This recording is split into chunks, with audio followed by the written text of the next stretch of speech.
can you want this? Wait, no. Please don't make my baby and make it up. No, don't please.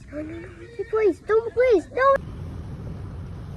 សួស្តីអ្នកខ្ញុំបាទឈ្មោះឆៃថ្ងៃនេះខ្ញុំនិយាយពីបទពិសោធន៍តទៅនឹងការ start ដំបូងតទៅនឹងការទៅពេទ្យព្រះអង្គដួងភ្នែកណា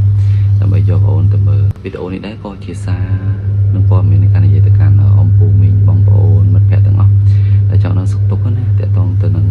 ការ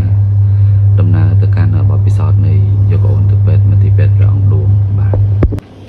ទៅពេលដែលខ្ញុំចាប់ផ្ដើមទៅដល់ពេទ្យអង្គដួងនឹងមើលចាប់ដើមដំបូងហ្នឹងគឺអូនវាកើតយ៉ាពីយើងបានជួបលោកគ្រូហើយយើងទៅដល់កន្លែងលោកគ្រូទី1គាត់ថាអូនមានប្រភេទជាប្រភេទ lazy eye ផ្នែកដែលមានភាពគួតខ្ជិលមែនតើហ្មងអញ្ចឹងតែកាយយើងធម្មតាហើយយើង take care គាត់មែនតើហ្មងគឺមានកំណត់មកក្នុងមួយថ្ងៃគឺឲ្យបិទភ្នែកប្រភេទភ្នែកដែលដំណើរការធម្មតាគឺបិទភ្នែកនឹងចោលមួយថ្ងៃ3ម៉ោងឲ្យគាត់ផឹងបើកភ្នែកជាប្រភេទ lazy eye ហ្នឹងភ្នែកនឹងឲ្យពិจารณาការរហូតដល់ពេលគាត់ខំផឹងធ្វើអីម្យ៉ាងជិះពេលគាត់មើលទូរស័ព្ទខ្លាំងអញ្ចឹងគឺខ្ញុំឲ្យគាត់បិទភ្នែកមើលដល់ដោយសារគាត់ធ្វើការច្នៃអញ្ចឹងដល់ពេលដែលគាត់ចាប់ផ្ដើមគិតថាអូឥឡូវយើងចាប់ផ្ដើមមើលបានមួយខែលទ្ធផលយើងគឺបាន30% ដែរតា30%ទៅ40ដែរវាមិនច្រើនបានទេក្នុងកំណងគឺត្រូវបន្តភ្នែកមួយថ្ងៃ3ដង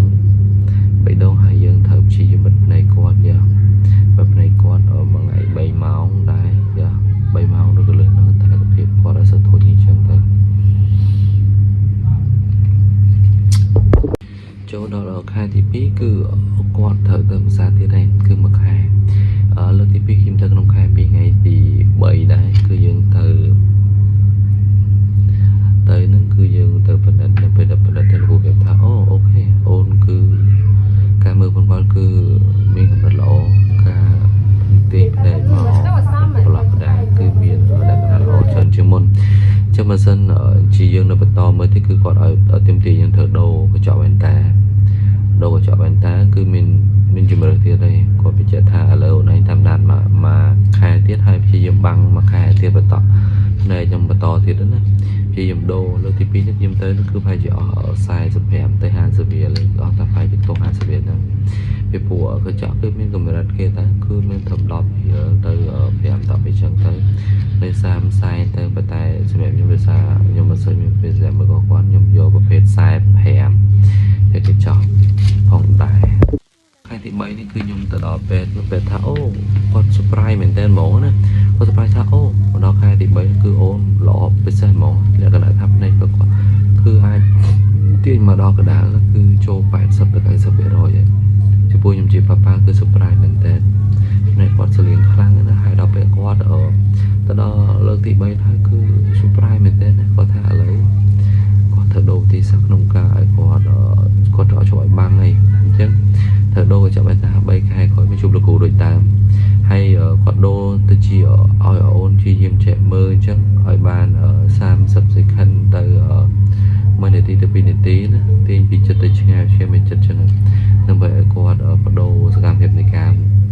មើលគឺបដូរកម្មវិធីការព្យាបាលណាអញ្ចឹងលើកទី3នេះគឺខ្ញុំពេញចិត្តមែនតើគឺចំពោះលទ្ធផលអញ្ចឹងការព្យាយាមបង្វែរខ្ញុំតេតងទៅនឹងលទ្ធផល8ខែនេះគឺវាបានផ្លូវចិត្តខ្ញុំ50% ដែរតេតងទៅនឹងការព្យាបាលអូនទោះបីជាហត់បន្តិចអស់កម្លាំងបន្តិច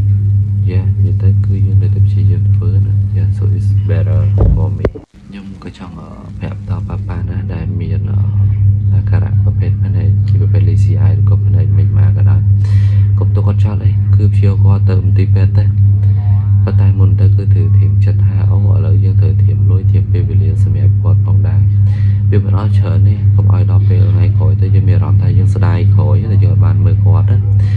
តោះគាត់នៅក្មេងខ្ចីតមានយើងមានពេលអីចឹងទោះបីជាពិបាកសម្ពាធតានតឹងប៉ុណ្ណេះក៏ដោយជាយើងមើលគាត់ទាំងអស់គ្នាប៉ាម៉ាក់ណា